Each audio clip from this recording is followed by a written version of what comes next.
시청자 여러분 안녕하십니까? 뉴스데일리 베스트 시작합니다. 작년 11월 더불어민주당 사무부총장 출신 이정근이 구속 기소되자 이정근 측 정철승 변호사는 이정근 게이트라는 표현을 사용하면 법적 조치를 하겠다 이렇게 경고한 바 있습니다. 참고로 박원순의 변호인이기도 한 정철승 변호사는 최근 성추행 의혹에 휘말려 있는 상태이죠. 어쨌든 당시 정 변호사는 이정근 게이트가 아니라 정치권 브로커 박모 씨 게이트다라며 이정근 게이트라는 표현을 사용하는 언론은 민형사적 법적 조치를 취하겠다 이렇게 경고하기까지 했습니다. 그런데 결과적으로 이정근 게이트가 맞았죠. 돈봉투 10개가 준비됐으니 윤관석 민주당 의원에게 전달하라는 녹취, 또 윤관석 의원에게 6천만 원이 전달된 날 이정근이 송영길 보좌관에게 봉투를 전달했다라는 메시지도 보낸 것으로 확인됐다고 합니다.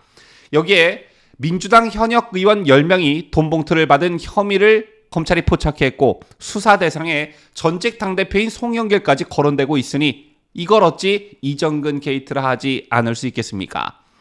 자, 이제 어제 검찰의 대대적인 압수수색이 들어갔습니다.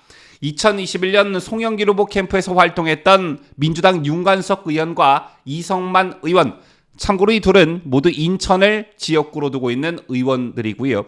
제밖에 송영길 전 대표 보좌관 박모 씨 등 10여 명의 자택과 사무실 20여 곳을 압수수색했습니다.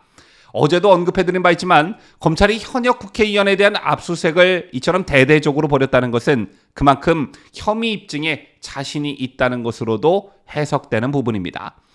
그도 그럴 것이 검찰은 2021년 민주당 전당대회를 앞두고 윤 의원 등이 이정근 전 민주당 사무부총장을 통해 강래구 한국공공기관 감사협회장에게 6천만 원을 전달받아 민주당 현역 10명에게 건넨 혐의를 포착한 것으로 전해졌는데요.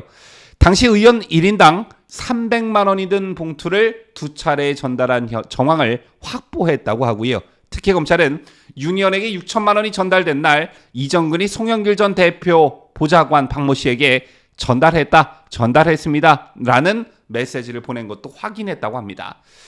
이 밖에도 강래구 협회장이 여러 경로로 대의원 등 전당대회 관계자들에게 수십만 원이 든 봉투를 줬고 그 금액이 3천만 원에 이른다는 정황도 포착한 것으로 전해졌습니다. 그런가 하면 검찰의 이번 사건에 대한 열의도 상당한데 검찰은 이 사건을 정당 내 금권 선거와 관련한 심각한 사안으로 보고 반부패 수사 2부에 검사 6명을 추가로 투입해 지금의 자금의 최종 사용처를 확인할 방침인 것으로 전해졌습니다. 따라서 검찰 안팎에서는 수사가 송영길 전 대표로 확대될 가능성이 높다는 말이 나오고 있는데요. 그렇다면 송영길의 당선을 위해 이정근은 왜 이런 무리한 짓을 저질렀을까요? 이정근이라는 사람의 정치 이력을 보면 송영길과의 접점이 나옵니다. 이정근 전 부총장은 거듭된 낙선 후에도 더불어민주당 서초갑 지역위원장직을 유지하면서 2018년 지방선거, 서초구청장 선거, 2020년 21대 총선, 2022년 2월 국회의원 보궐선거에서 모두 더불어민주당 후보로 출마했지만 번번이 낙선했습니다. 세 번의 선거 당시 상대는 순서대로 조은희, 윤희숙, 조은희 후보였는데 어떻게 보면 이해운, 조은희, 윤희숙까지 보수 정당에서 네임밸류가 꽤 높은 여성 정치인들을 상대로 나름 고군분투했던 것이지요. 자, 실제 이정근과 관련해서는 민주당 지도부로부터 험지에서 분투하는 인물로 높은 평가를 받았던 것으로 알려져 있습니다. 그런데 해당 지역구의 당원들과 민주당 지지층에서는 나름의 불만도 있었다고 하는데 보수 정당은 스펙이 뛰어난 여성 후보들을 내는데 민주당은 심하다고 할 정도로 이정근만 내세우는 게 아니냐, 너무 신경을 쓰지 않는 것 아니냐는 당원들의 민원이 이어지는 사건도 있었습니다. 그리고 시간이 흘러 오늘날 이른바 이정근 게이트가 터지자 민주당 일부 지역구 당원들은 고개를 끄덕였다고 하는데요.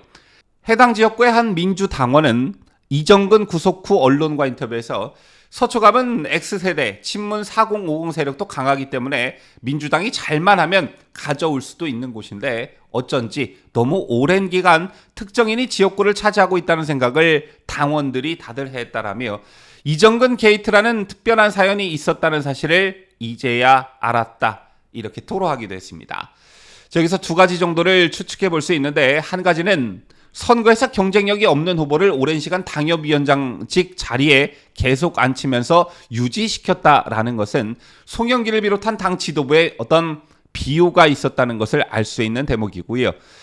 낙선이 뻔히 예상되는데도 본인이 당협위원장직을 계속 수행했다는 것은 선거에서의 당선 목적이 아닌 서초구 당협위원장이라는 직위, 즉 타이틀을 이용해 금품 등을 수수하기 위함이 아니었나 이런 생각도 하게 됩니다.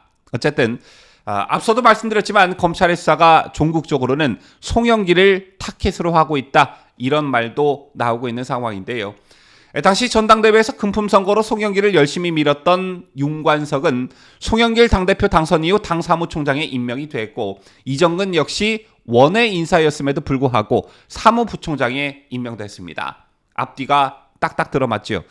또 앞뒤가 딱딱 들어맞는 부분이 한 가지가 더 있는데 이정근이 구속된 건 2022년 9월 30일이었습니다. 그리고 그로부터 약 2달 뒤인 2022년 12월 1일 송영길이 프랑스로 출국합니다. 이정근 구속 후 펼쳐질 대대적인 수사에 대비해 출국한 것이 아니냐 이걸 의심해 볼 수 있는 대목이기도 하지요. 어쨌든 이정근과 관련한 문제가 불거졌을 때 사실 이재명 사법 리스크에 가려져 있어서 그렇지 이정근 게이트 파장도 만만치 않을 것이란 취지의 보도가 계속 나왔었습니다. 결국 그 예상이 맞았다 이렇게 볼 수 있는데 민주당은 그야말로 쑥대밭입니다. 현직 의원 한두 명이 아닌 10여 명이 넘는 관계자들이 동시에 압수수색을 당하고 수사선상에 올랐으니 조용할 리가 없겠지요. 더군다나 민주당이 바짝 긴장할 수밖에 없는 이유는 소위 이정근 리스트에 오른 인사들이 언제 또 검찰의 수사선상에 오를지 예측하기 어렵기 때문입니다. 이번 압수수색은 사실상 윤관석, 이성만 이 두 의원을 향했지만 이후 당내 어떤 의원에게 검찰의 칼날이 향할지 모르는 상황이라는 것이죠. 사업가 박모 씨 말고도 이정근 또한 습관적으로 통화 내용을 녹음하는 버릇이 있었던 것으로 알려집니다. 이걸 검찰이 확보한 상태에서 통화 녹음 내용들이 앞으로 검찰 수사망에 어떤 가이드 역할을 할 텐데 윤관석 의원 사례에서 알 수 있듯이 이정근과의 통화에서 이름만 언급되어도 수사 대상이 될 수 있기 때문에 민주당 의원들이 바짝 긴장할 수밖에 없는 것입니다. 참고로 노웅래 의원에 대한 압수수색이 진행됐을 때도 이정근의 휴대전화 녹음 내용이 발단이었던 것으로 알려졌죠.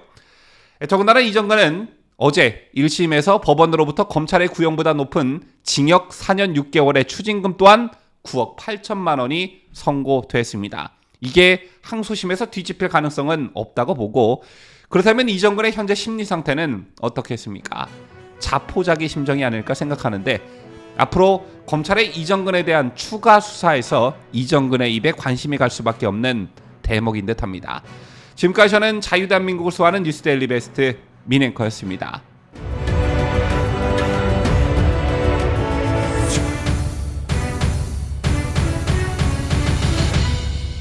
함께해요. 뉴스데일리 베스트.